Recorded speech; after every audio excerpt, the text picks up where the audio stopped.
What's up, Facebook and YouTube? Real quick, I want to talk about a video that we previously put out. This video right here is for all of my Christians, all of my religious people across the world. Let me share some with y'all that you probably never thought about. Since the beginning of religion, there have been more division among the people, more religious wars on the planet than it has ever been. Religion is the #1 cause of war and death.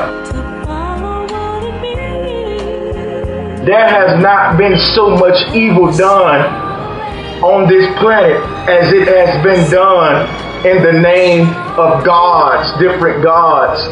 All around the world we see people worshiping their gods. Everybody's saying my God is the right God and your God is the wrong God.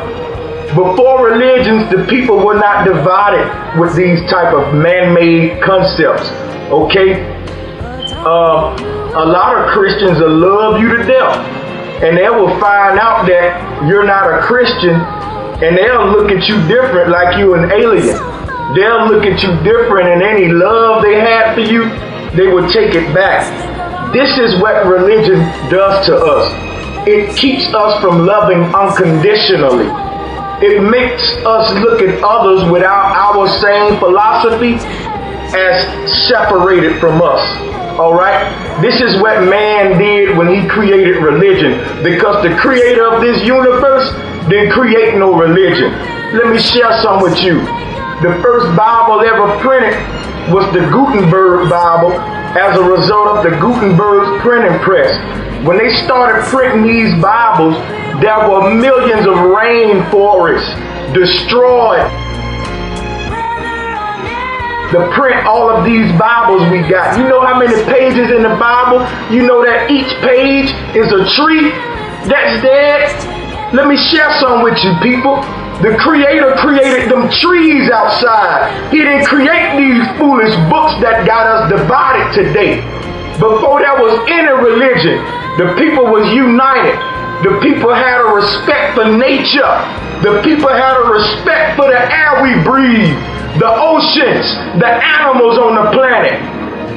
Now, as a result of all these religions, the churches are clean.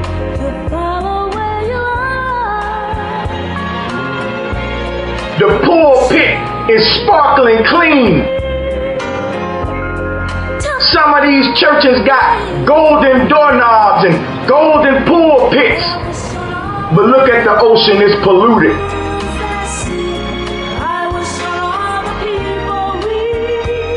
Look at the rainforest, they've been torn down. Look at the ghettos and the communities we live in. But the church is clean. Look at all of these homeless people out there. But the church bring in trillions of dollars every year. I don't hack nobody for their beliefs, but often I get hacked because I don't agree with your beliefs. First of all, the root word of belief is lie. B-E-L-I-E.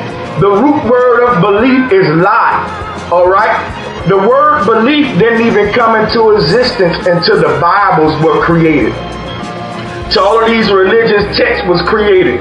Then we start getting words like belief and faith into our vocabulary. Because before that, everybody knew there was a creator. Let me share some with y'all. Some people believe in a God. I know there's a creator. And in case you didn't know, there's a difference between believing and knowing. For example, I can say, y'all, listen, it's $1 million in my pocket right now. But you don't know if it's $1 million in my pocket or not. So you got to either believe me or not believe me.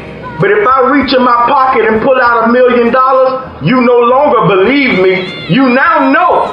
Okay, so there's a difference. Believing is something that you do on your journey to knowledge. But once you get the knowledge, you don't need the belief. Once you get the facts, you don't need the faith. All right? I'm trying to free y'all mind, people. We got to get back to the true creator. When you look at all of these Bibles, they're full of contradictions. You look at all these religions across the world, and the first page you open up in a book is starred with bloodshed and wars. When you open up the Old Testament in the Bible, Joshua's army went around slaughtering millions of children and women and people in the name of God.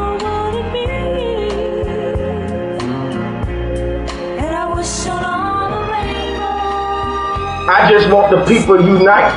I just want the people to unite in the name of love. Because you can't give God a name. You say his name Jesus. You say his name Allah. You say his name Buddha. You can name your cats and your dogs, but how dare you give a name to the one that created language itself? What name can you give the Creator and bring it justice? Nothing. People say Jesus coming back, but at the same time they say Jesus is infinite. They say Jesus is coming back. That's a contradiction when I hear Christians say Jesus is coming back, because if Jesus is omnipotent, why isn't he already here? The Creator that I serve is everywhere. The Creator that I serve is in every breath you take, every drip of water, every creature that exists is a manifestation of the Creator.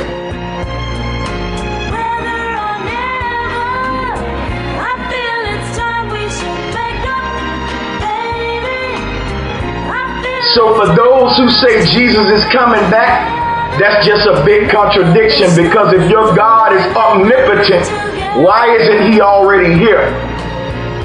When you look at nature, there's a feminine principle and a masculine principle to everything. So why do you only refer to your God as he?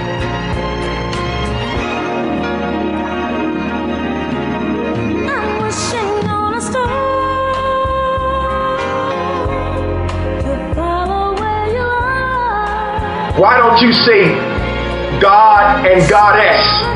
Because women are here too.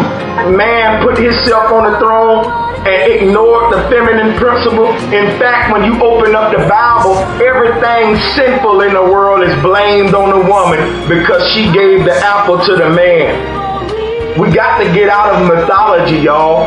All of these religions started in mythology.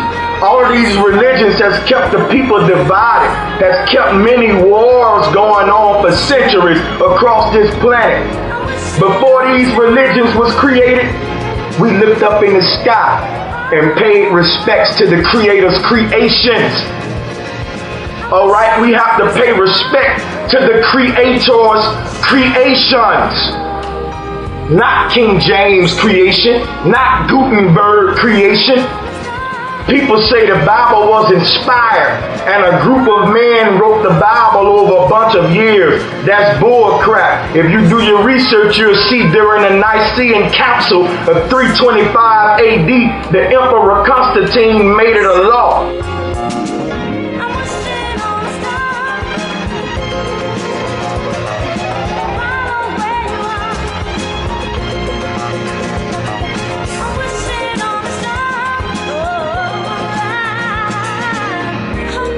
Jesus was a law. If you didn't accept Jesus during this time, they would crucify you. During medieval Europe, this religion was forced upon the planet, and we still stuck in a spell under this gospel. Because when you say gospel, guess what you're saying? Ghost spell. You're under the spell of the ghost. You're under the gospel, the ghost spell. The cross represents death. I represent life for all people.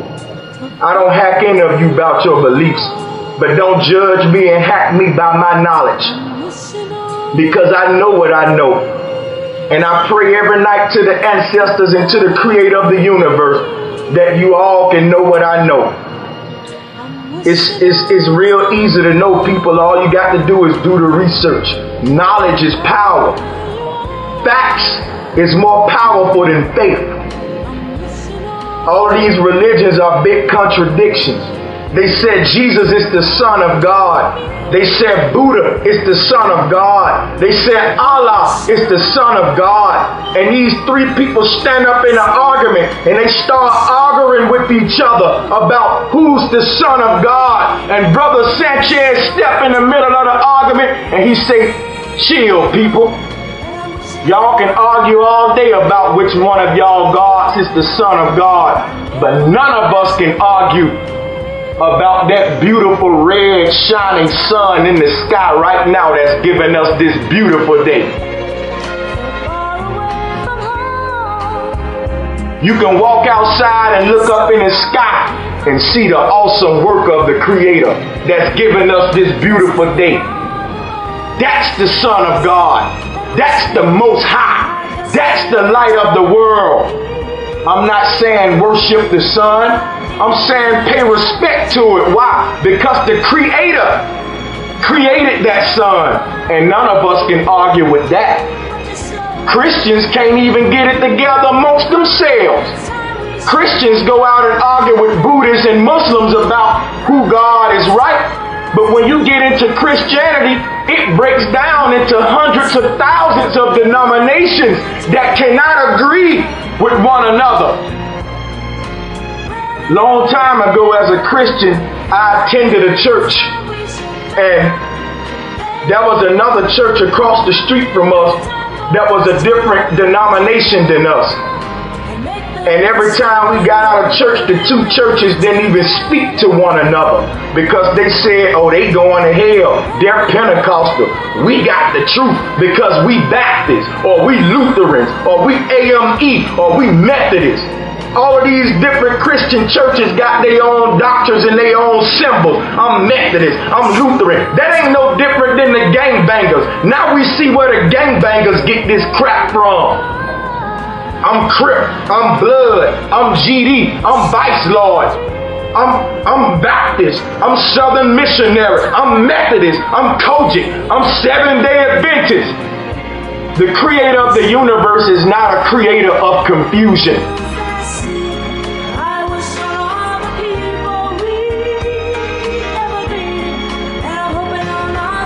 Man is, and I'd rather be spiritual than religious. I love you all.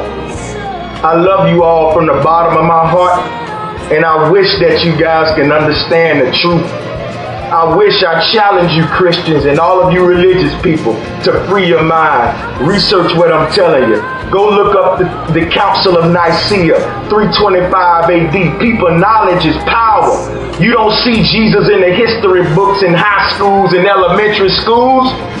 If it was real history, why didn't I learn about it in social studies when I learned about Christopher Columbus and Alexander the Greek and all of those other guys? You know why? It's against the law for schools to teach you faith. They only got to deal with facts. There's two histories, the one you believe and the one we all can know.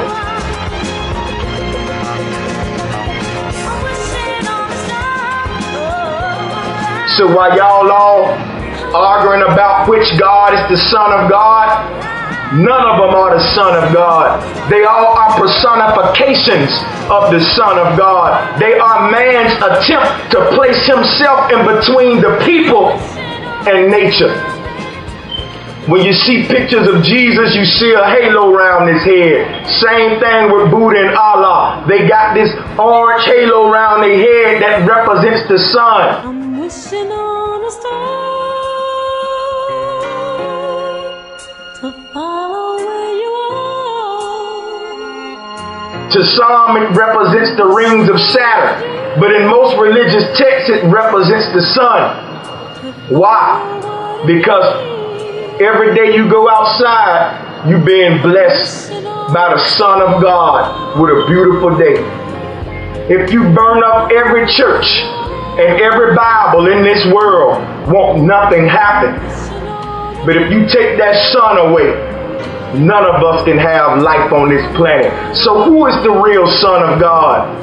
I think nature shows us that pretty well.